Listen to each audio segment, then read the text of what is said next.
What's up, Fire Nation? It's your boy Rico, along with my little big cousin G-Baby and our boy Raul, the Zookeeper, and we are the Friendly Fire Podcast, the hottest podcast on either side of the Mississippi. Episode 33, baby. 33. Long nose, Scottie Pippen. Grant Hill. Bad ankles in the building.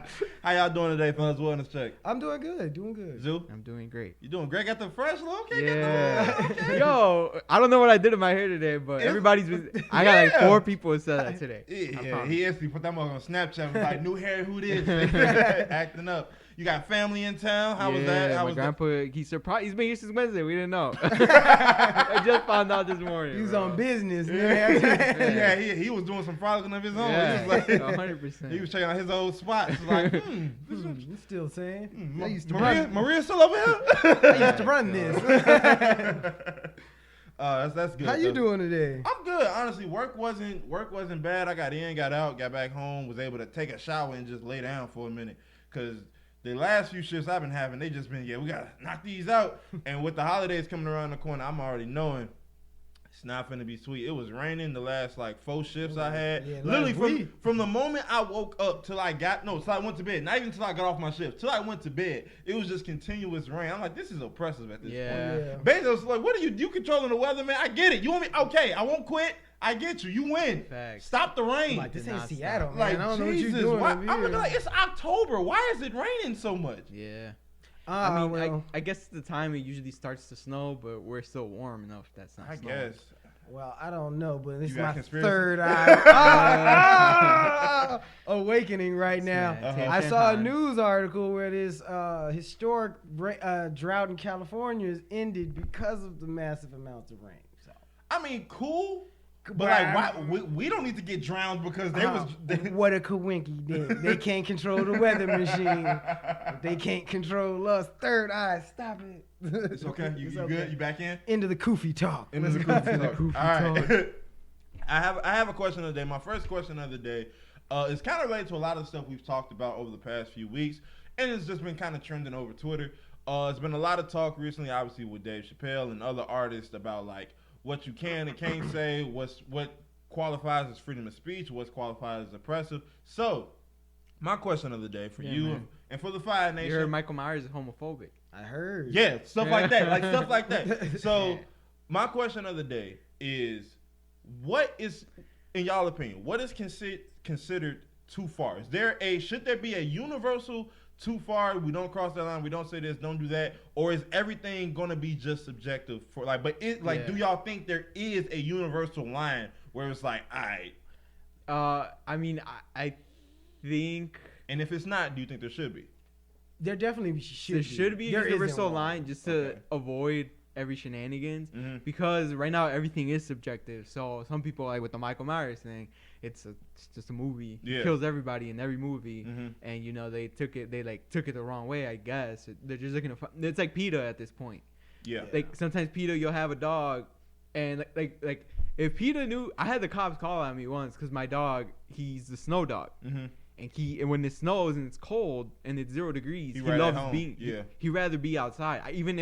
There's times I'm yelling at him to Yeah. come inside, and he won't refuse it because he Uh-huh. loves being outside. But I've had like the cops calling me with him, and when growing up, I had a Saint Bernard. We had a cops called on because of her. Same thing, because they're like, "Yo, this is abuse." Yeah. And I'm like, "No, they enjoy it. It's They're at abuse." home, man. Yeah, I was like, it's abuse in the summer when I have them out, Yeah. because they're winter dogs. And so it's like the same thing, like PETA sometimes takes it too far. Everybody in every group, there's someone like with Latinos, people get mad because they say Latinx, Mm-hmm. and then some people don't care. Yeah. So it's some people are gonna take. So there should be a universal line, so we're all on the same playing field and we all know the rules and regulations, I guess. But yeah, I mean, it's more like a kind of like a G code situation. Mhm. Like there's nothing really off the table, but you're not supposed to joke on the dead. Or the The kids. kids, mental, like Yeah. disabilities. You're not really supposed to mess around with. I mean, people dabble in it. It's Yeah. jokes, but those are usually off the AO did that kind of Yeah. like you wildin' type Yeah. situation. Especially when it's not like of your relation. Right. Like the Yeah. self-deprecating or self-family shaming type stuff. It's like, okay, I can laugh at you laughing at your, but like Right. you just pointing out a handicapped person in the crowd. It's Yeah. like, It's whoa, like I mean, I get it if you like Dave Chappelle just on a run where it's just like, hey, there's a handicapped guy, a community person, and I'm gonna just go through the whole row. I get it. It's comedy. You're here to get made fun of. But just in like regular talks, like when people was, oh, such and such, you don't bring up cancer. You don't bring up AIDS. You don't put that type of bad vibe. You don't wish death. Yeah. It's certain G code things that you just follow just off principle. And like with comedy, I mean, I feel like everything, because there is like edgy, like my favorite comedian right now is Andrew Schultz. Yeah. And he just makes, he shits on everybody. Yeah. They've said where the running joke is that the front row seats are the least expensive. Because nobody wants to sit there. Nope. The back is the most expensive. Because if you're sitting in the front row, he has eye vision on you. There's light on you. He doesn't care who you are. He's gonna crack jokes on you. He doesn't care if you're black, white, Arab, disabled, Arab, gay or not. He jokes on everybody. So for comedy, I think there's a little leeway because you know what you showed up for. You know the comedian. Unless like a small improv where you don't know any of the comedians, then okay. Yeah. But still, you know why. You know why you're there. If you're going to a comedy show, you're expecting. Yeah. You're expecting jokes. Something a little racy, a little. Cause one of the main reasons I asked is because I did some thinking kind of while I was working, because just hours of working. But I was thinking about some of the complaints that Dave Chappelle has made and has had made on him, and he recently a snippet came out recently where he was basically saying I'm open to talking with people in the community, but you guys, won't communicate with me. And then somebody was like, well, they kind of just want you to leave them alone. And I had to think for a second, because it's like, even though, I like to say, it may not offend me, I may not think that it should be offensive, because, we can say, oh, black people get made fun of all the time, Mexicans get made fun of all the time. But I can't tell you what you're going to be offended by type of deal. So it's one of those things where I don't think personally, now I obviously don't know Dave Chappelle, but I don't think he has any ill will towards the LGBTQ community. Yeah. But whatever he's saying, some people get offended by it. It's a part of it is, okay, y'all being too sensitive, but some of it is also like, okay, if you guys are, maybe we should have a dialogue as to why. Because it's like, what he's saying, he's a very universally, ish thrower when it comes to people. It don't matter what you are. Yeah. But it seems like whenever it's on that community, it's like, oh, that's too far. That's why I had to ask, is there a universal line? And should there be? And how does that work to y'all? It all should be like a universal line, because like growing up, my best friend was this white Russian kid. Yeah, you told. Yeah, so and I'm pretty sure I said it here before. Yeah. So he joked on me. He called me beaner, spick, all that, wetback, and I don't care. Like that's how we joke. I'd call him cracker, honky. I'd call him slave master and stuff. And he's Russian, so he wasn't even, because his parents were immigrants, so they had nothing to do with that. Yeah. But still. And those were the jokes we would make, but around each other we could make those jokes. Now when we're in public, you can't go shouting that out across the hall. If he sees me, he's like, "Oh, that wetbag's here." Everybody's gonna look at him like, "Yo, chill out," but not knowing it's an inside thing. Yeah. I mean, it's like, you've played the game Who Had It Worse before, right? Yeah. You're taking that game way too serious. It's like, oh, well, Jews had it worse than the blacks. Well, the blacks had it this, and it's like the gays are trying to insert themselves in there, and it's like, you ain't had it worse than anybody combined. True. But you're getting the most support. Yeah. It's like, Mexicans and blacks, who had it worse? Oh, we had slavery, we had immigration, deportation. We lost That's some real stuff. Yeah. Like, your feelings getting hurt is getting worldwide media coverage. For what? Yeah. No. When was the last time, and knock on wood, that it was just like a gang of gay people just got beat up or harassed? I mean, it was the shooting in Orlando. Justice Smollett, bro. Come on. Yeah, that was the third eye. But no, it's just like, man, you're taking this way too serious, and there's too much money there that you guys really don't like. What is your struggle? Like, what are you, you get jobs, you get all that. You're mad over how people talk about you. Like, okay, everybody gets talked about. With us, it's like stuff was acted out as well as being, like it wasn't just recent as last week type stuff. Like, they'd be like, oh, y'all let a word give y'all so much power. And it's like, but it's 400 years of history behind that word. Yeah. And, intertwined through history. It's like, the 80s was bad for gay folks, but y'all didn't say nothing back then. It was closeted. You coming out now, and it's like, all right, you got to give people time to get adjusted. The 60s, blacks was people, officially. Yeah. Like, we didn't get our respect till the 80s. It's like, y'all want to come out brazen bads and do all this? Okay, takes time. And Dave Chappelle said that. It's like, it takes time. But you're trying to jump ahead of the line. Like, we ain't got ours yet. But you're trying to hop in front of us. Hop in front of the Jewish people. Hop in front of the Arabs. Hop in front of the Mexicans. It's like, What happened? Like, what are you like doing? The Arabs just stopped getting BS all that 9/11 stuff. You see what I'm just stopped getting that.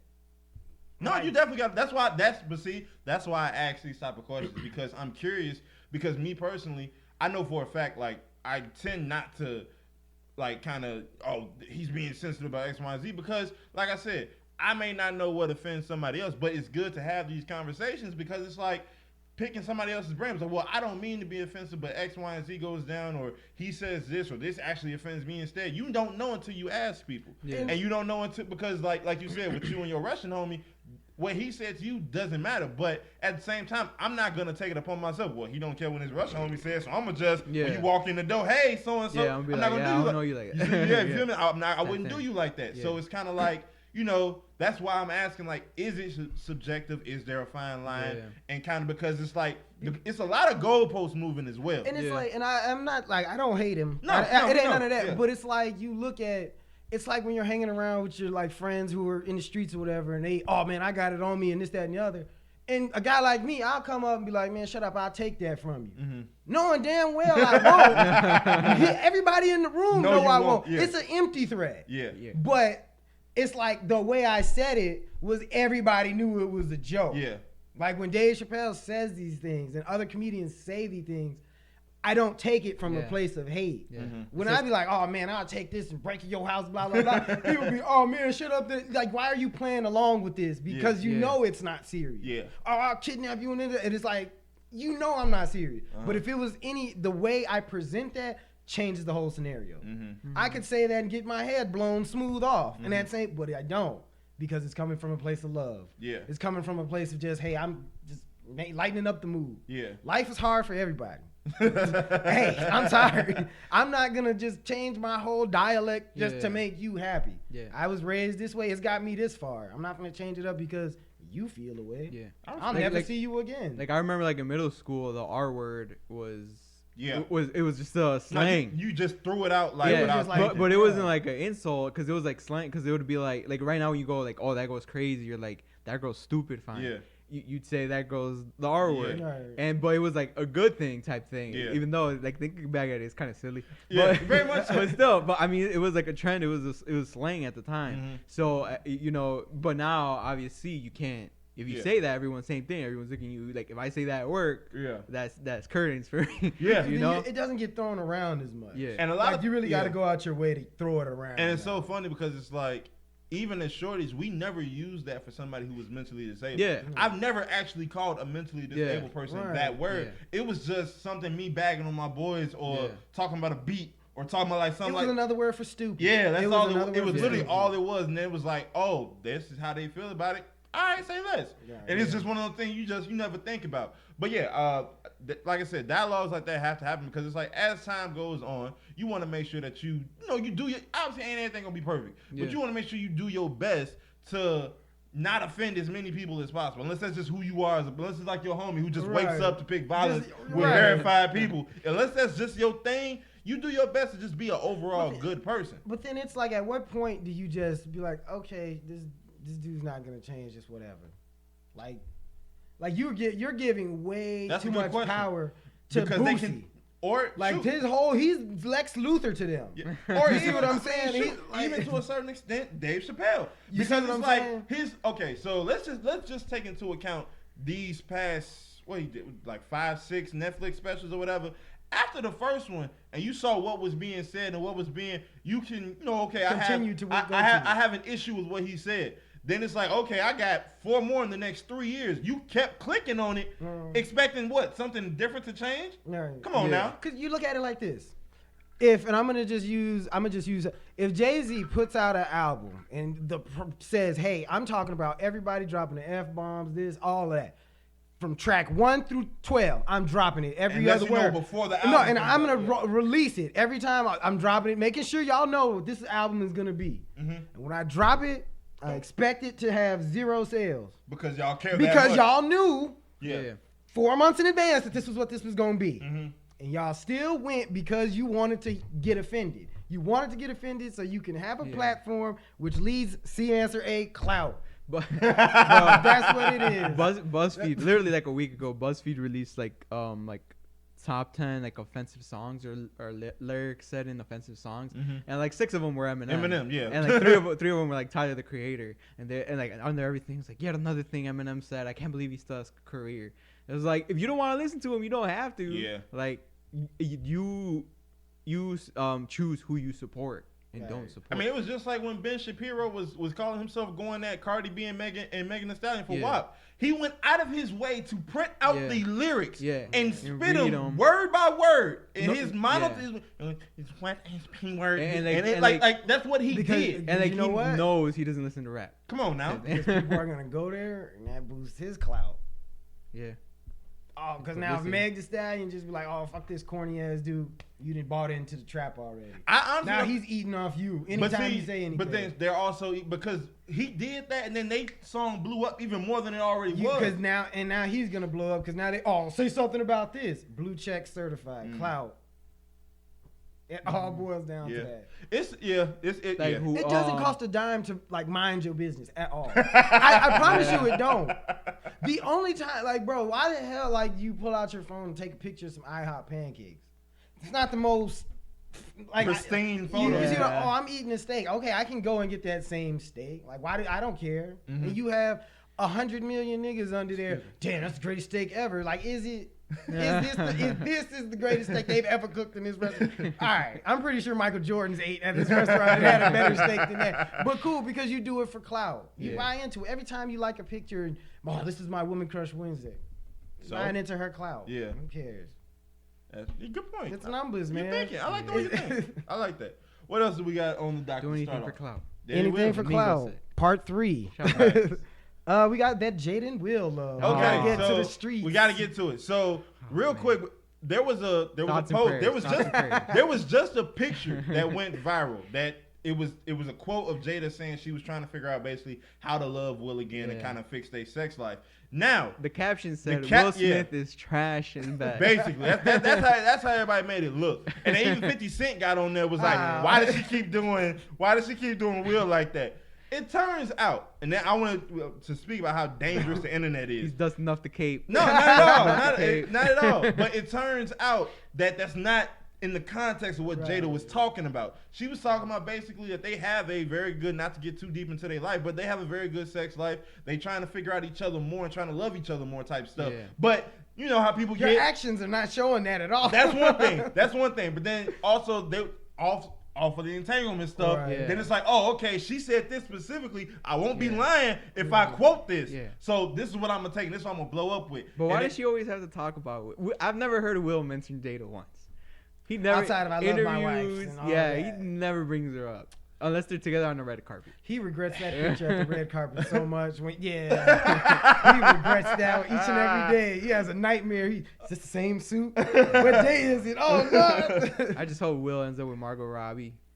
She's happily with somebody else. I think so. But it's one of those things where it's like when everybody looks at their relationship, the Jada and Will love thing, it's like this is also why you need to look into your own relationship. At the Cole concert, I was shocked. I for some reason in my head, I was like, what if he like does something funny and he like doesn't say it or like he stops it at that moment. He's like he gives that J. Cole look that man. He should have done that. But Will Smith, I told you, man, he's replacing Ja Rule on that list. You can't put those two in the same book. That's too much. But no, it's just one of those things where you gotta like we talked about this when the entanglement stuff first dropped. Folks gotta form their own life. Like that was like episode 3 or 4, bro. And people still be. I mean, it didn't stop with Will and Jada. It was when Uzi was with one of the city girls, wasn't it? JT, I think.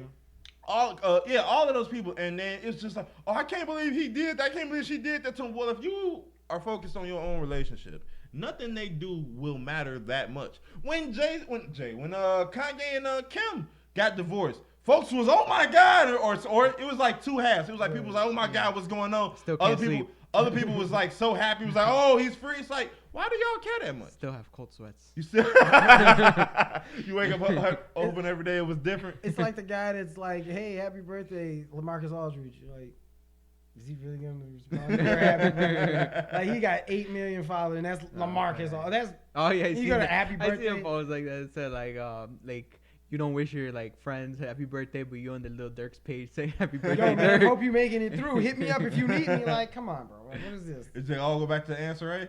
Answer A is Cloud. Answer A. It's so wild, though. Do you remember a time before Cloud? Not I mean to keep like ranting on this, but do you remember a time before Cloud? No, we didn't have phones? Cloud's been Cloud's has always been something. We used to take pictures on razors that looked like Nintendo games and post it. And it was on what?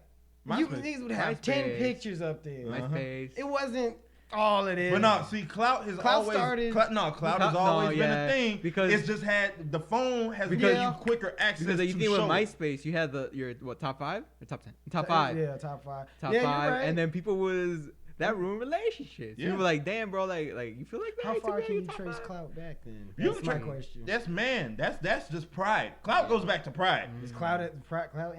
Cloud and Pride is the same thing. Is Cloud the cousin of death? Oh! Third album. Pride is the devil. Pride is the devil. That's all it is, bro. It's just gotten changed into something that's more sexy to say. When you see somebody going out of their way to show all the chains and rings, that's clout, but it's really just pride. Right. And it's a lot of times it may be compensating for something that they didn't have. Yeah. And so when it was back to look how big this horse I just shot down is, now it's look how big my car is, look how big my house is, type stuff like that. Yeah. It's all the same stuff, bro. Man, look how many pelts I got. Now it's look how many Jordans I got.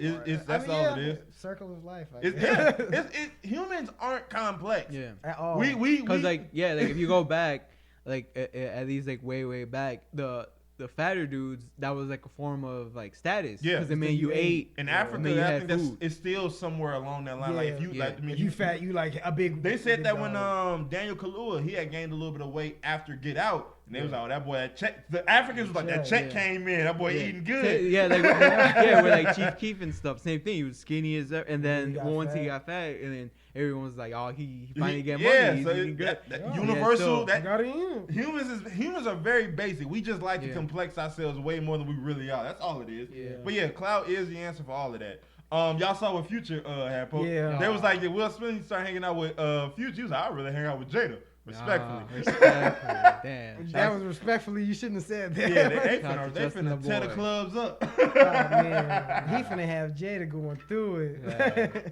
Man, she finna age him 15 years. I doubt it. Man, Future got like 30 kids, bro. He ain't finna be worried about Jada. He's not worried about Jada. Nah, she did my boy Will age like 20 years, and this like Will lost so much like weight off his face. I was like, he looked all gray and raggedy. What's going on? Damn, you look like Uncle Phil, and now what is William? What's happening, man? What's happening? What else we got, boss? Fetty Wap. Continue with the Cloud. So Fetty Wap and ESTG have both been arrested for RICO charges. In regard, I think these are separate issues. Both of them niggas went down for basically. Why'd you do them like that, Rico? Fetty. Once I saw that, I saw that joke coming. They got hit with the RICO for real. Yeah. Fetty apparently was either him or his team was slanging crack, fentanyl pills across like 3 states. 100 kilograms. 100 kilos, bro. Anytime you have 1 kilogram involved, that's a lot. It's life, and it's a lot of stuff. But you have 100 of them, that's a lot. Now I don't know how much money Fetty still got, but it's gone. No, that don't matter. I'm asking, like, who finna take the fall and be like, oh no, it was mine.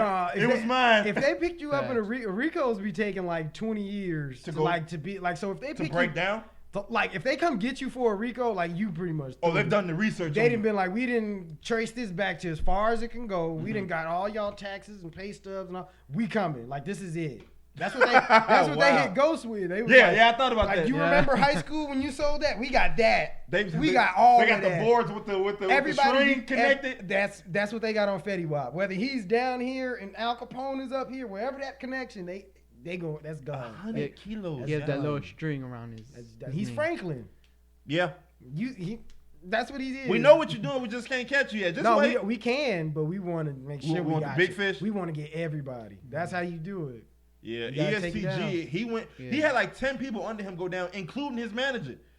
It's just like, first of all, now we've talked about this a plethora of times. Tekashi got hit with the RICO charge. That's when they got everybody. You see, he snitched.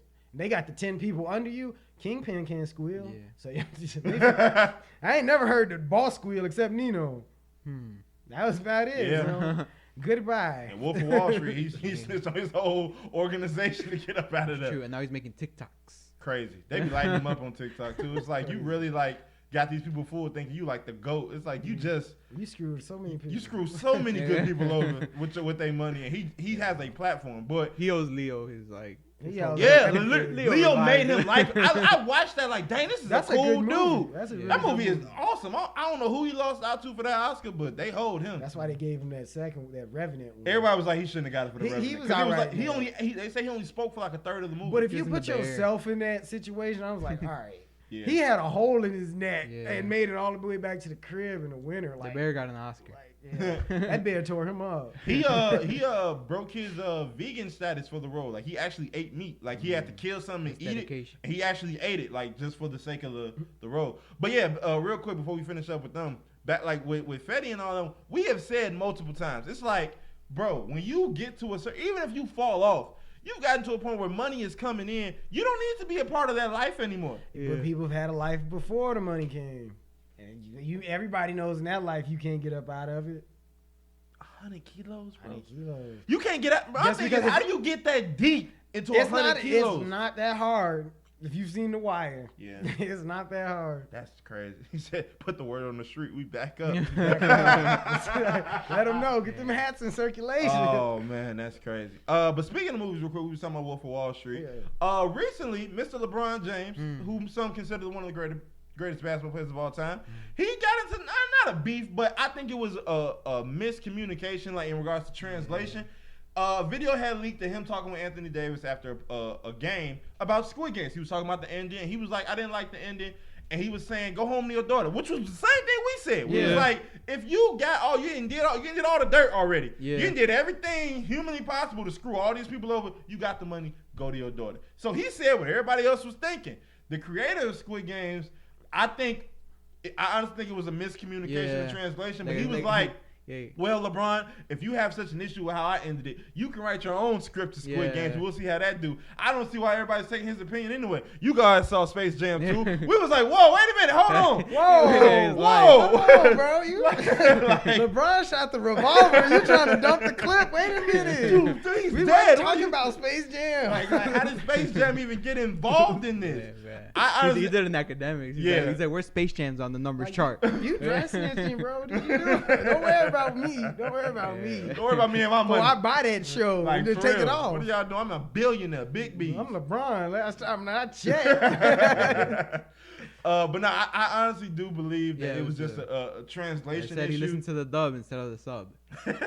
It's because the translation. It's black folks. It's because every black person in the world knew exactly what he was trying to say. And the way he said it, the most unharmful, disarming shit in the world. And this guy was, you just didn't understand the culture. I think that's you all didn't understand the culture. Because I don't think he was saying I didn't like your writing. I don't think he was saying I didn't like the choice that dude made. That I believe that's what LeBron was saying in my heart of hearts. It wasn't if the writing at the end was terrible, because he even said it, they're trying to get ready for a season 2. But he was like, go home to your daughter, bro.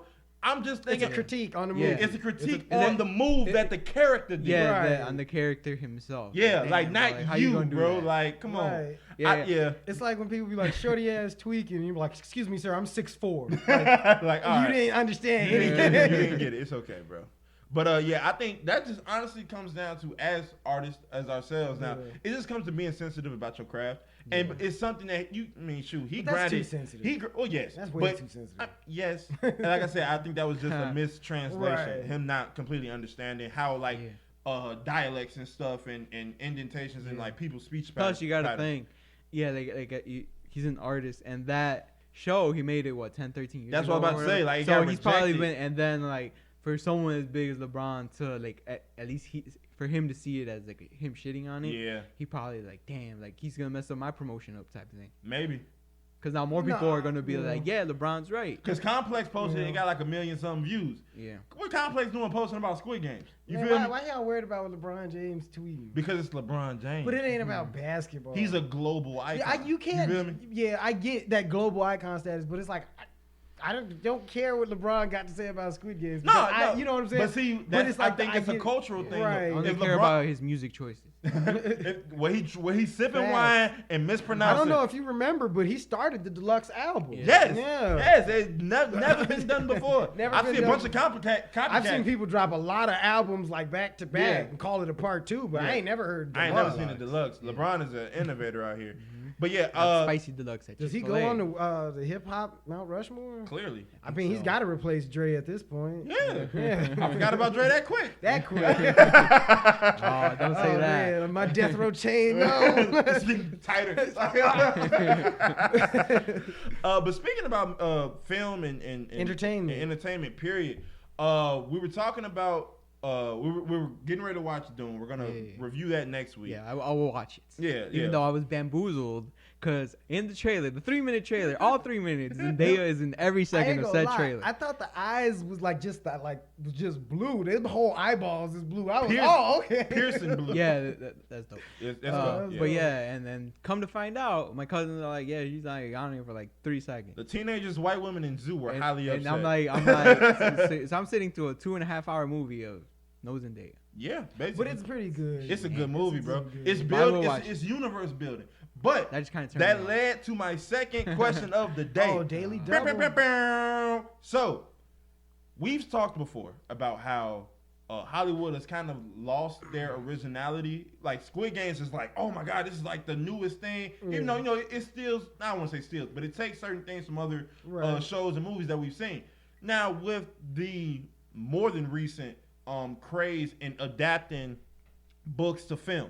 And sometimes they do it successfully. Sometimes they say, we just going to take the title and kind of do our own thing. Where do you guys see the next wave of movies and entertainment kind of flowing? Because it's only so many books y'all niggas can take from. Because you're not about to revamp Harry Potter. You're not going to revamp Hunger Games. Finish Percy Jackson. They redoing Percy Jackson. Are they? Rick Riordan is for Netflix. Actually, Disney Plus, I think. Rick Riordan is in charge. Like, he's doing like the casting and everything. The first 2 movies, they weren't it. Really. Nah. But it's like the, what's it called too? What? They just announced it. Damn. Keep talking. It's okay. But now, my question more so is, one, are you guys tired of seeing book adaptations? They're redoing a Ghostbusters. I'm like, yeah. I'm tired. I'm not gonna go see that. I mean, no. But Bobby Brown's I haven't seen the last. Are you guys tired of seeing book adaptations or remakes for that matter? And then also, what would y'all like? Like, what stories would y'all like to see? Because I'm tired of black trauma porn movies. Clearly. Well, name the genres that are pretty much dead. Hood movies is pretty much dead. Yeah. Mafia's dead. More or less. Because you can't do they've taken Mafia and put it on TV. Yeah. But it's like, man, you I mean, The Irishman was good. It was good. It was just a long watch. That was a very long. But it's like, what other story are you going to tell us? We didn't heard all of it. Yeah. I mean, Westerns are probably done. I feel like you can always do a Western, though, because you don't have to be historically accurate with names. You just kind of got to be geographically accurate with like who. You know what I would do is instead of the book to movie, I would do Lord. I would do movie to like TV show and universe build. So like what Marvel but not like in that, but like have a Back to the Future story. You want another Back to the Future? No, just like Back to the Future, and you get like a series of Marty and Doc doing their adventures that eventually leads up to the Back to the Future trilogy. Okay. Oh, okay. You see what I'm saying? Like that way, it gives you a little more chance to world build without messing up the. Like I don't want to see a Back to the Future reboot because it won't be done better than that, in my opinion. Nah. But if you can give me that prequel, then I'm like, cool. I like the docuseries, like the docuseries with the Wu-Tang. Cool. You can give me a docuseries on something anything. Like I usually enjoy it. That's why I kind of been leaning more towards anime because I feel like they're the most creative right now. Yeah. Even though, like, for a point, I felt like anime was kind of stuck. But they now, were. What was the turning point with anime? Do you think? Because there was a moment where like the big three was kind of like, all right, y'all niggas getting kind of on the. And then even honestly, I love Dragon Ball Z, but even they was pulling their straws for a long time. Yeah. What was like the timestamp for the anime? Yeah. Finally, after 7 months, the anime combo. We stuck it out. Yeah, but it's just like what do you think was the turning point that like got? First of all, everybody's gotten back into it, and now they've been able to kind of push more new stuff. I think a lot of it got to do, honestly, black people. Like, when you look at Supreme Dreams and the whole, like, RDC world, they like, I don't care what y'all, we are black and Arab and love anime. We don't make this work. Because I remember, in middle school, there was only one black kid that enjoyed anime. Mm-hmm. And he would draw, he was really, really creative. He used to draw, like, his own little comic sketches, like, anime style. Wow. And, like, he was really, really good. And this was, like, in 7th, 8th grade. Yeah. And he was the only one. The rest of, like, that he would talk anime with were, like, either Latinos or white kids. Yeah. But it wasn't, like, same thing. It was, like, the general. It was the Dragon Ball Z. It was the Narutos. It was the One Piece or the Hunter x Hunter. Mm-hmm. And that's where we were at, basically. Mm-hmm. But now, like, I feel like Attack on Titan helped.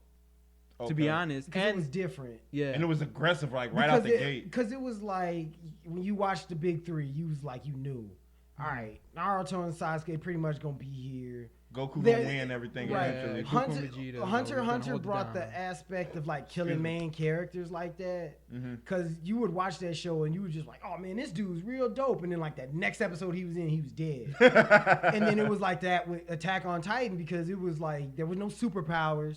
It was like, hey, if this is the main character of the show's mom, I'm gonna eat her on the first episode. Yeah, that's his character motivation. Yeah, because like in the first couple episodes, they presented you a group of like kids, and then they're like, and they made them seem like they were gonna be relevant. Because usually when they present a group of people, they're like, all right, like in Squid Game, when they presented those, you're like, all right, they're gonna at least make it kind of close towards the end of the show. But in Attack on Titan, literally on the 4th episode, they killed off half the.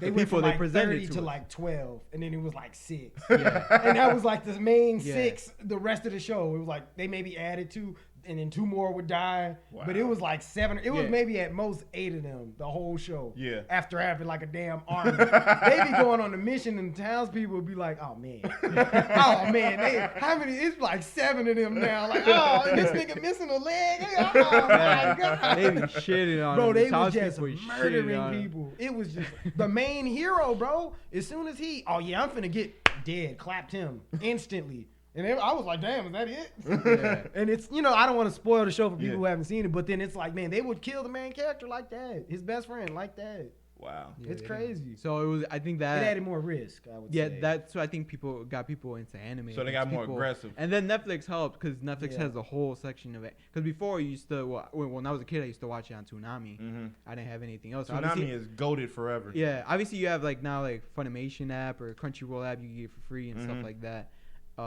But I think Netflix helped for the mass media.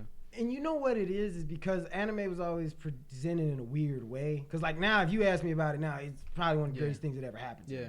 Like Naruto is one of the greatest stories I've ever heard. Yeah, middle school and high school anime was it was like the weird stuff. Yeah, that one kid running Naruto style to the lunchroom. Because there was a lot of kids that did. And that's what's so crazy because I thoroughly enjoyed anime, even though I didn't know it was called anime at the time. I'm just Dragon Ball Z, Naruto, Digimon, stuff like that. I'm like, this is cool.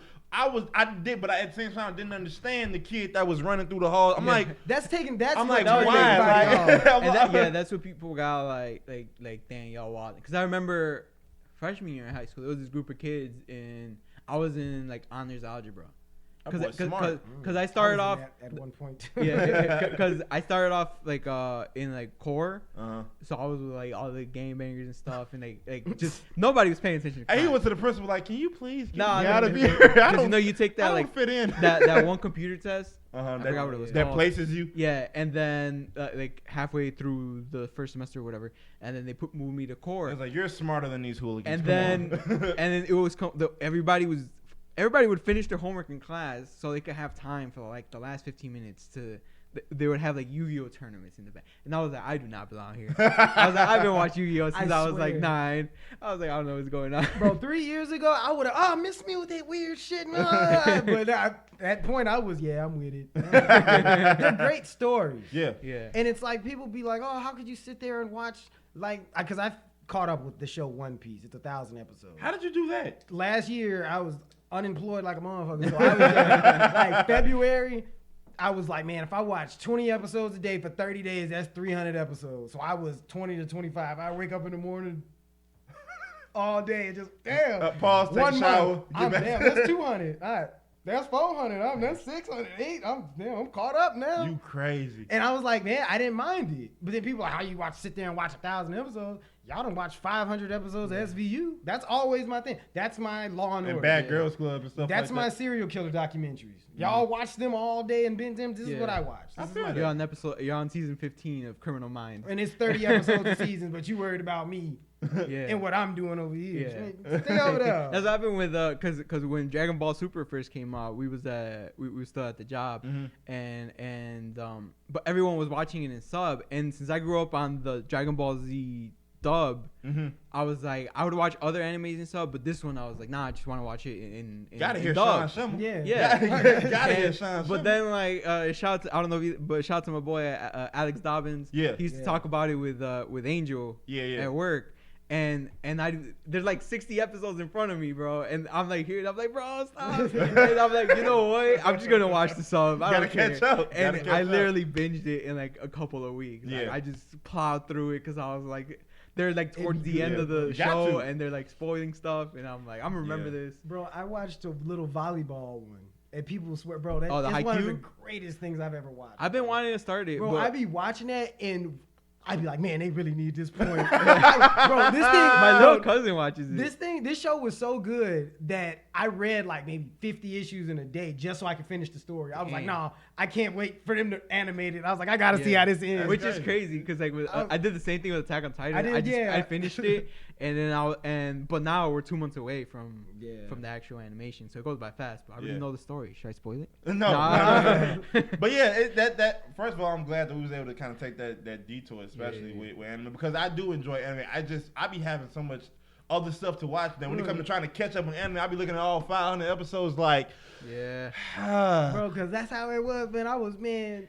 I was episode 10. I don't think I could do it. Then 200. I got this. Stuck. All it takes is that 1 or 2 episodes to catch your attention. Maybe it's just the arc, because even like with like Naruto, everybody was like, oh, this, that, and the other, and then it was like one point where I'm like, all right, I seen the flashes, and then it caught me, and I was like, I'm good. I'm gonna finish all of this and everything related to it. I'm finishing it up right now. But one thing in regards to me, because like you said, with anime really focuses on the stories on top of the action. Right. I think a lot of the remaking and live action stuff is because everybody starts to take their own liberties. Because once, like, unless you like J.K. Rowling and you have a direct hand in what's being done, you kind of just sell the name and just hope for the best. Right. And so that's how you get the Dragon Ball Evolutions and the Last Airbender live action, that type of stuff. So it's like, I'm looking forward to, hopefully within the next 10, 15 years, more originals. And I love comic book movies. Don't get me wrong. I actually like most book to movie adaptations. But I'm looking for somebody to just be more or less, because ain't nothing truly original, because you gonna steal from something. It's just because it's in the pool of ideas. But like, I want to see something fresh. Yeah. Make your own hero for like do a Hancock. But then that's like that's completely like that's completely its own thing. I thought they was gonna start doing more movies with it. They didn't. Oh well. But that's fresh. That's new. This is somebody you ain't never seen before. Yeah. Everybody has the alcoholic superhero, but this is somebody who doesn't know who he is. Yeah. And it's just like, and you know what else? Trying. It's because like you bring that up, and it is Halloween when you got after Happy Halloween, everybody. Yeah. But like with Halloween series, I think I've mentioned it before, but originally that Michael Myers was supposed to be gone after 2. Yeah.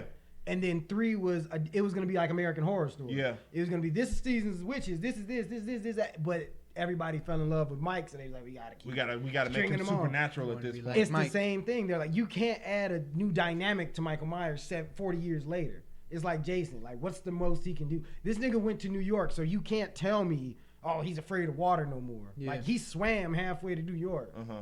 Like, what other dynamic are you gonna? Oh, he shoots laser beams out his eye. He can fly now. Like, what?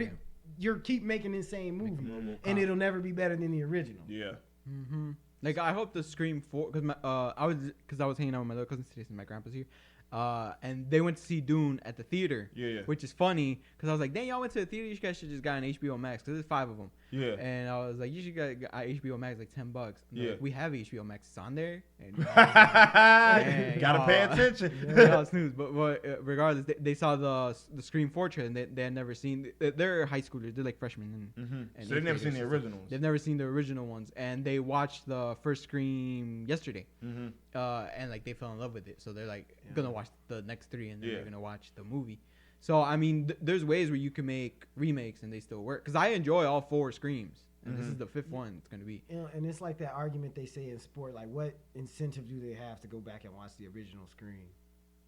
Yeah, like a kid nowadays, what is he gonna want to watch a movie from the 90s? Especially if it's a remake and not a continuation. Like at least with these, it's a continuation, and they're using modern day technology. Because like even the trailer, it called in the landline. She which is what we was all saying. It was like, who's answering a landline in 2021 or 2022, whenever stuff like that. So it's kind of one of those things where with media and entertainment specifically, you starting to see people are trying to do more original stuff, but a lot of it is just going to TV. It's not going to the movies, because the movies is like, if it's not Marvel related, we don't want it. Right. And like with a horror movie, they not even truly doing. But see, they not even truly doing original movies, because to protect themselves, they're saying, "Oh, we'll put this all in the Annabelle universe. This is all together to basically kind of be like a shield." Yeah. But see, like the superheroes are always gonna win because you get the family. Yeah. Like you can't. Kids ain't gonna go to a horror flick. Yeah. I mean, nowadays kids, they're making them for kids. Yeah. You know, but it's like they're not gonna go see that. You're never gonna get the family dollars. Mm-hmm. And that's just that. Like, it's hard to scare people now because everybody's seeing everything. Yeah. Like you used to get terrified when somebody get their head cut off, and now you be like, oh. Now you darn near laugh. I'm doing it in video games. Yeah, depending on how it's depicted, you mess around and laugh at it. Yeah, you're going to see Halloween to see how he messes people up. Yeah. You're not going in there rooting for Jamie Lee Curtis. You kind of are at the last second. You're like, I hope she gets him. Yeah. Because he just went too far with that last kill. It's like, all right. But like up until that moment, you're like, all right, kill. Okay, now we got to stop him. Because like, why would you want to have like an emotional, like Michael Myers, that like every time he kills, he's got to go into deep contemplation about what he, like nobody wants to see that. We want to see him ruthless. Yeah. So we just want to do it. Like that. I could see video games going into the movies. They're making Uncharted. Yeah, that, and then they're doing The Witcher with the TV show. Yeah, like, I can see like The Witcher is good. If you guys haven't seen The Witcher is a good Netflix series. I think you guys would enjoy that. Yeah, I tried. I tried the game. I never tried the series. I actually never played the game. It actually made me want to probably go try to look at the game. It was pretty good. You have to play it though. It's like an RPG. It's like a lot of quests and stuff. Yeah. So. But yeah, the series is good though. But like I said, like even with now, You is an adaptation, but like that's something that's new. It's a new concept. New-ish, because it's like I didn't watch Dexter, but I know he was a serial killer too. Yeah. But he had like his own justifications and a code for it. Right. But like with Joe, you see with the show You with the character Joe, you hear his thoughts like, well, this is the reason why I had to do this, or I wouldn't be doing this if X, Y, and Z didn't happen. And you darn to be like, you know what? Yeah. If she would have picked up the pears instead of the peaches, I wouldn't have had to throw her down that cellar either. I understand what you're talking about. Yeah. Like they don't never listen. They just don't never like listen. With stuff like that, that's cool. That's original. Like they like knocking the dude out, because not to spoil, but like one of the guys that they held hostage had got their kid sick because he was an anti-vaxxer. Yeah. So like his kids weren't vaccinated, so their baby got sick, and so they spazzed and locked them up, and was like, well, if you would have protected your kids, our kid wouldn't have gotten sick. Trigger warning, Rico. Yo, trigger. Yeah. But yeah, so I'm just hoping that entertainment just kind of makes another jump, because it doesn't even stop with movies. It's also music, because it's like you've heard everything already. How many different ways can you talk about growing up in the hood? You feel me? This girl put me on to this neo soul chick. I forget her name. I'll find it later. Wow. Okay. But she now that she said it. Yeah, now you got to find it. She was like, yeah, this is that you remember Tory Lane's name? Nicole Buss. Her name is Nicole Buss, and the song is called You. And she was like, oh, this has been kind of on repeat lately. So I was like, let me check it out. Yeah. And I'm like, that's the Cream beat. And she was like, what's Cream? You got blocked. I was about to throw the Method Man Gibbs, cash rules, everything around me. I even shared the song. I was Wu-Tang Clan. Yeah, listen to that. She was like, oh yeah, it was the same. I was like, man, she stole this beat. This ain't hers. I mean, there's a lot of newer. It's because we're getting older. There's a lot of samples that we've heard. So like Saweetie has the Too Short samples. Nigga like Kanye sampling himself and stuff. Man, Boys in the Hood. Yeah, I was like, wow. Like, wow. J. Cole did a new workout plan with Kanye. Yeah, it's so much. It's like the older we get, it's like we're gonna hear our stuff more. You're gonna see Drake, Kendrick, and Cole probably eventually get sampled, and it's just gonna be like, wow. How long do you think before that is? That's when we'll be truly wise. I want to say about 5. I darn to try to do it. I say about like 5 years. I ain't got no shame. Damn, if you hear a good kid beat, I'm like, damn, washed over old. Yeah, it's one of those things though. You enjoy it though, and it's like all music is more or less at this point is sampling. Like there's almost nothing original, but it's like you try to find something to enjoy about it. If you go into it, especially with an artist that's been around for 10 plus years, he or she has maybe, unless they're just going through some new life changing event, like just had a baby or just lost somebody. God willing, none of our favorite artists have to do that, especially losing anybody. You like, okay, well, what else can he or she talk about? And you know what? And this goes into an interesting conversation about like sampling, because I be talking to my brother, shout out. And he was saying, like back in the day, just say somebody would do that song Twist and Shout. Mm-hmm. And it'd be number one. Then 20 years later, Isleys do it. Now it's number one again. And it's like, oh, this is their song, but it's like, no, you forgot. Mm-hmm. That's why I thought like sampling, like you should always look out for whoever was involved. No, they tried. That's the thing. They tried. See, the freaking irritating thing about sampling is that a lot of times it don't even be the artist, it be their labels. Right. Which is like, well, everybody's like, well, you shouldn't sign the labels. You shouldn't say, well, everybody's situation is different. But a lot of times what happens, especially if an artist is passed, or maybe he or she doesn't own their masters, they'll be like, oh, I love this.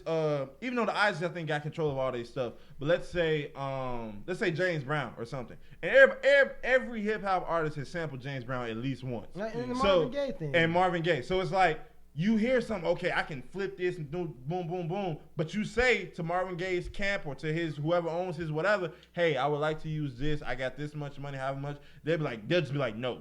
Yeah. Or they'll make you jump through like 25 legal hoops to where you got to give them publishing and this, that, and the third. This is completely off, not off, but like Tech Nine did a song a couple years ago. And he basically, because he loved the song so much, he had to basically give up all like publishing rights to it because he just loved the beat and loved the. He just was like, forget it, y'all can have it. Yeah. I just want to get this song out there. That happened with Juice WRLD, with Lucid Dreams. Oh yeah, like when he sampled it, Sting was like, they were like, oh, we were gonna take a cut, and then they saw how big it got, and he was like, no, we on like 90% of that.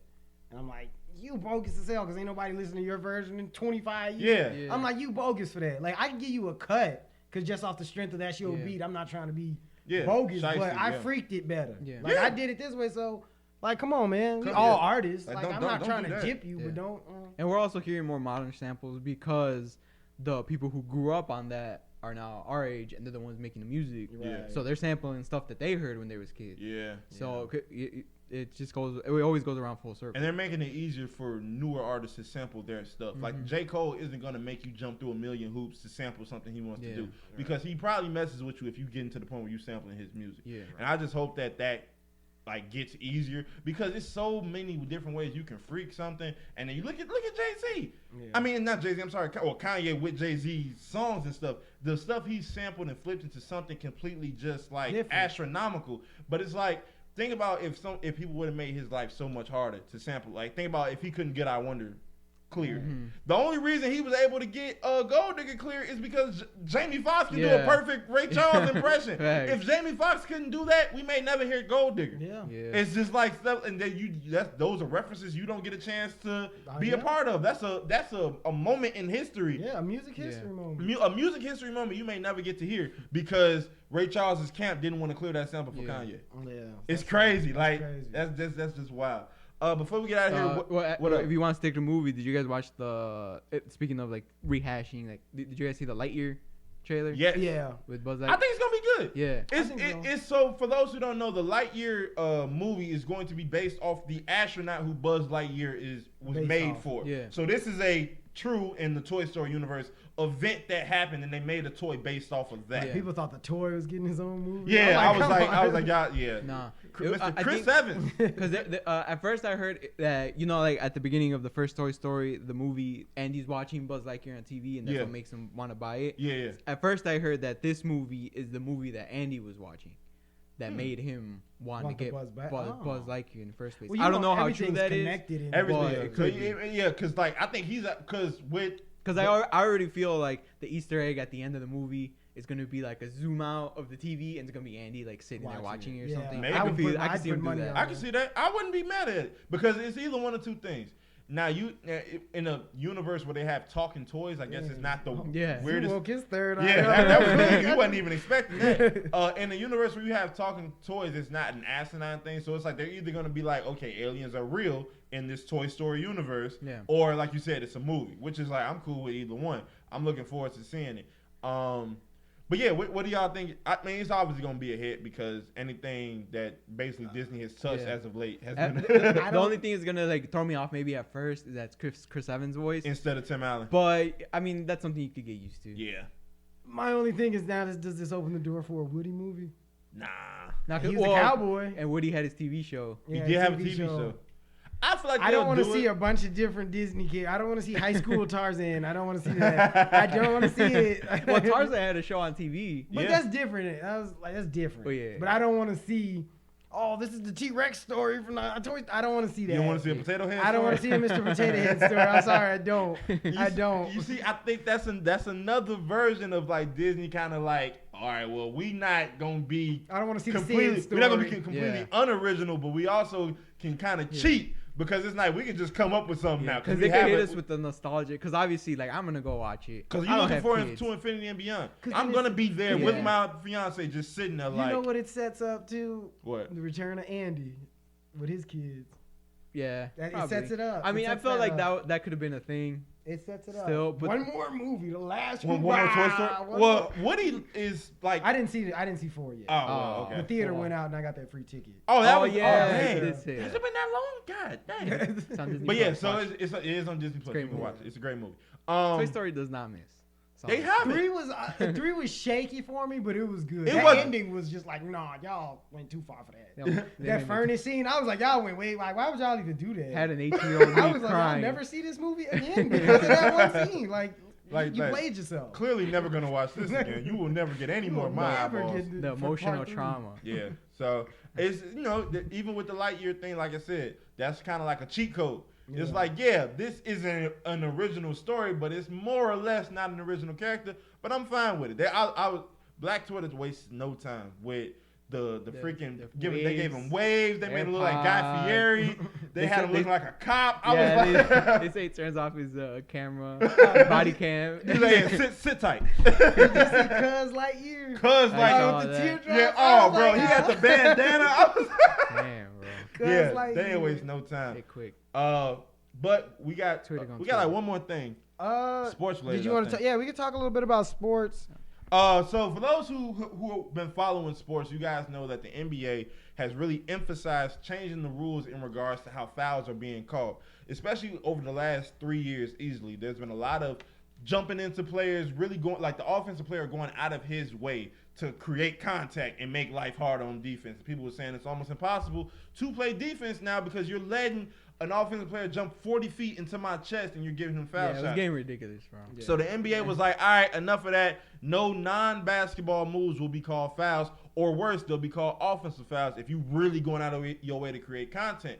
There have been a few players who have been suffering as of late trying to adjust to the new rules. And I wanted to see, James Harden had over the last, except for the last game, he shot like 19 free throws, I think. But before that, he didn't have a game where he shot, I think, more than 5. And then Dame was only averaging 18. I think Trey was only averaging 75, both of them. Yeah, Trey was only averaging, I think, 18. So what do y'all think of the new rules? I'm happy for him personally because I was tired of seeing people just jump. You shouldn't be doing a frog leap into somebody. D-Wade. His wasn't that bad, though. D-Wade, a pump fake dude, look him up and down. Oh! Come on. His wasn't that bad. Super flagrant. It wasn't as bad as Trey's. I used to hate that, man. He pump fake Jimmy Reeboks all up in the air. I'm like, come on. That's 3 right there. He can't even shoot 3. Yeah. Like, man. What do y'all think of the rule change? That's why Curry's ankle's so bad. He's always kicking out his legs. Yeah, and then Trey do that little he kick his butt out when people try to go past him. He'll boom and then he'll fall. So what do y'all think overall about the rule I enjoy change? It would slow down a game so much. it would make a 30-second game. It was like Hack-a-Shack. You shooting 22 free throws. It's like, man, you got 16 seconds. Why am I watching this for 30 minutes? Yeah. Like, it's 16 It'd seconds. It'd be like 8 possessions and all of them ended in a free throw. It's like, bro. And then nobody can hit free throws consistently. You're then like, everybody get up to the line, do it, and they go 1 for 2. I was like, that was a waste. It was a waste. Yeah. Because I watched a snippet of J.J. Redick's podcast, and he was talking about the new rules and what he thought of it. And, you know, he was a teammate of Jimmy Butler, and he was saying the real reason why Jimmy not suffering is because Jimmy doesn't look to fool the refs. Yeah. Jimmy just gets hit and focuses on finishing the shot. Whereas a lot of times he would never get the call either way. He sometimes wouldn't get the call. But James, in my opinion, James Harden is one of the better scorers in NBA, more unique scorers in NBA history. But over the last few years, it was like you're not trying to score. Just wait till they take out that 5-step Euro. I mean, it's over with for him. He's going to have to retire. He's super skilled, but what those fouls covered was the athleticism. I think that's gone for the most part. Because he looks real, out of shape, tired. There you go. You back. He looks real out of shape, real tired. And I know it's the beginning of the season still. And he was coming off an injury. And you still got to play yourself in shape. So I'm going to give him some bail because I like Harden. Yeah. But 19 at the free throw line, you're like, all right, come on, bro. Like you can't get no other bucket. The lift on the legs gone. Or what's going on, bro? If you can only score at the free throw line. I got tired of people being like, yo, James Harden scored 33 again for 20 games in a row. And it'd be like 20 or 21 from the free throw line. It's like 20 of them, 22 of them are free throws. It was like Allen Iverson. He used to live at the free throw line with 16 a game, but then he'd have 50. Yeah. Off he was 12 for 65 and stuff. You'd be like, oh, okay, at least he was shooting and getting to the that was the biggest thing because I actually spoke about this before and I was talking to Dex actually. Shout out to the Laboratory Podcast and they were saying like what did you think of the rule? I'm like, you're that guy. You were an MVP for a reason because of what your ability to do. So it's like you gotta adjust. Yeah. You can only complain so long before it's just like, okay, now you're just complaining. Right. Yeah. And it's like what I don't want to see is the NBA take a step back. Stick to your truth. You said that we're not calling these non-basketball plays. Yeah. If you're not calling them, don't call them. Don't all of a sudden change and now all of a sudden you see everybody free throw numbers go up to the roof. Right. It's like, yes, fouls and free throws are part of the game. Yes, 100%. But when you are going out of your way to knock somebody down just to draw a foul, it's not a foul in my opinion. Nah. And what's so funny. Like you're jumping into me. Yeah. And one thing I was talking to Craig and I was telling him one thing. I'm like, what makes me laugh about the rule change is that these fouls, when you be honest, we were saying for the past 3 years, okay, these shouldn't be fouls. Yeah. And it was like, so y'all had the chance to not call any of these this whole time.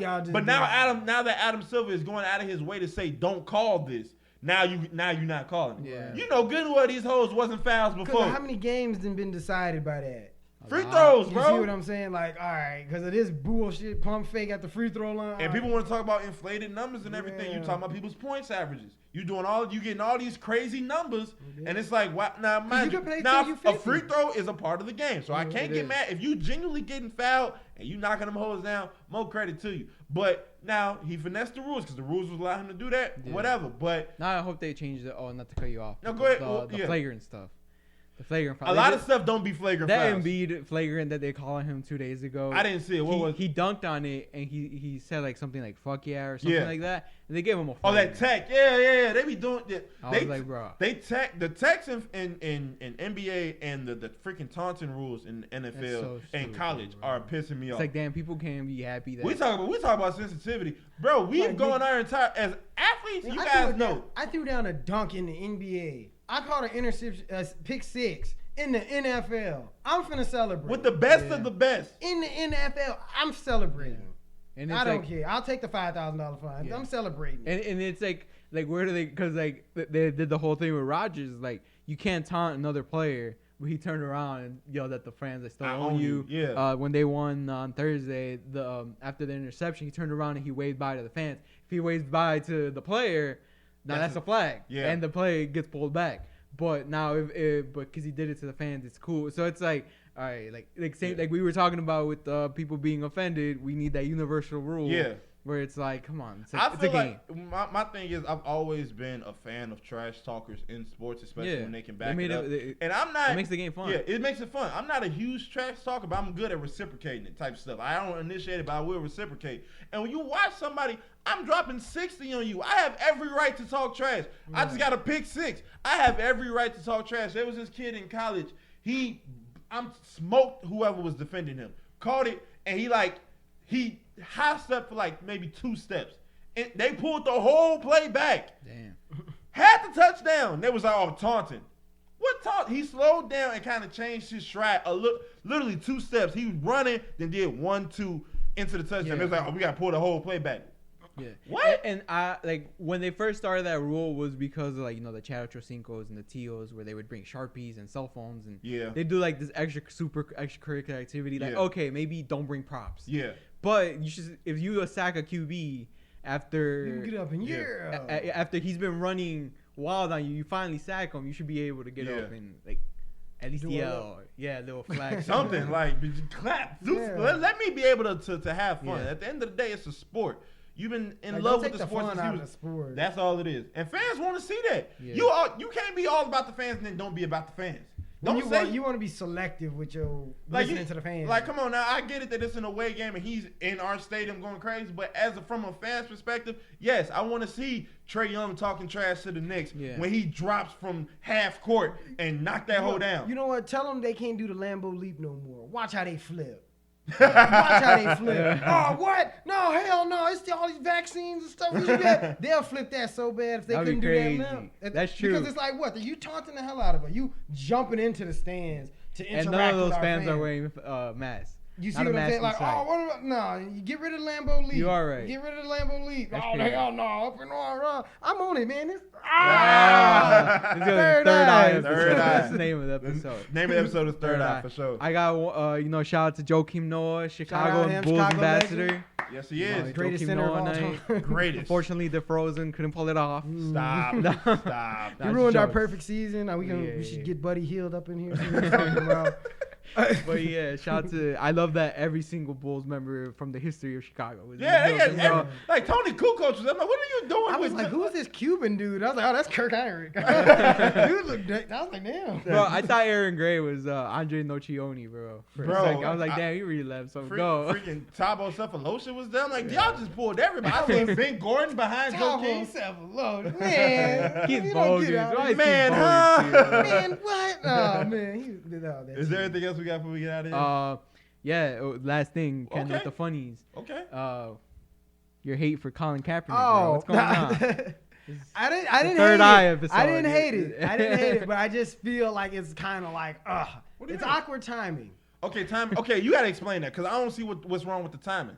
Because man, ain't nobody really been talking about Kaepernick. But he's been working. They have, but it's just one of those things. He hasn't been getting talked about as much in sports. But he's been like active. I don't know. Maybe it's because he took that deal. Maybe, but he's been like actively working like on the outskirts, like helping with just understanding the black community. He's been doing all of that little stuff. And this is just the docu-series that he's doing is kind of just talking about like.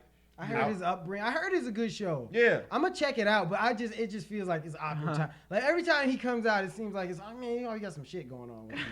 It's like every time, like why can't it just be Colin Kaepernick was spotted? Like it's always something else with you, bro. Like man, and I appreciate everything he's doing as a person, but it's like it just seems weird. I'm gonna definitely watch it and give a damn honest review about it. But that's all we asked for. The placing. All we asked for was an honest review. Over under five over under. How many times do we see Jay-Z in this documentary? Over 5 or under 5? Under 5. Is he producing it? I don't know, but just I feel like Jay-Z been doing Jay-Z thing. I'm gonna give him. I'll say 2. Cause Jay-Z's I'll say he'll be in there twice. I was thinking 2. I think twice because they'll show like and this is when the day Jay-Z just became and how that affects, and he'll probably have. Because he said we're over the kneeling thing. Yeah, so I mean, I'll give him 2. He ain't gonna be in there no 5 times. Nah, if he in the 5, it's like okay, he's clearly funding this behind him. What is going on? He just. I think Jay-Z just came in there to Drake can get the Super Bowl. That's really what it seemed like that. Who knows? Nah, we need that next year. He's prepping us for the Rockefeller. Do you Super really Bowl. want to see Memphis Bleak up there? Ask yourself that question. Nah, ask yourself that question. Come on. Answer the question. That's who you want to see. You want to see Memphis Bleak and Benny C go to the Super Bowl? Hey. Come on now. Hey, as long as Jay's a billionaire, he's a millionaire, you know? No, because he wanted, Rihanna. No, he ain't bringing Rihanna and Ye. He bringing Beanie. And Memphis Bleak. And Freeway. All of them. He hustled till the sun go down. That's the Rockefeller one we gonna see. And Cameron. Oh man. Oh Lord. Dame Dash is going. I can't believe y'all still working for the NFL. Jay-Z is a crook. Yo, Dame Dash is gonna go. My son sells cookies. Buy my son's cookies. Jay-Z, why don't you like me anymore? It's Blue Ivy Southern Cookies, Jay. Bro, that's one of the greatest. I don't work for anybody.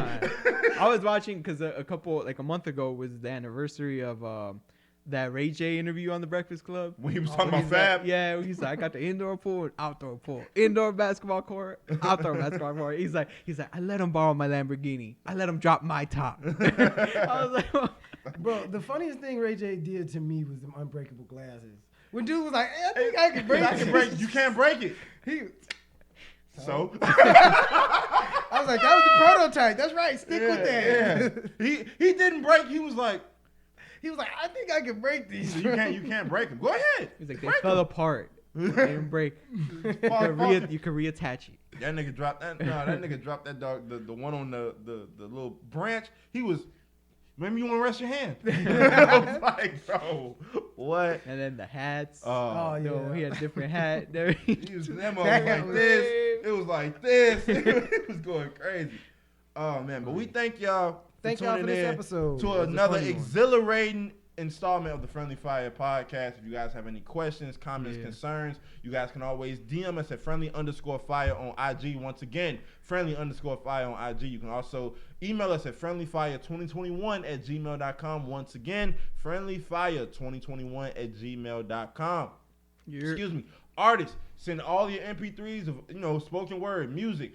Send us paintings, whatever y'all want at that email. If we like your music, like your spoken word, it's going on at the end of our podcast. If there's nothing else, on behalf of my boys, I am Rico, G Baby, Zoo, Friendly Fire. Be blessed. See you.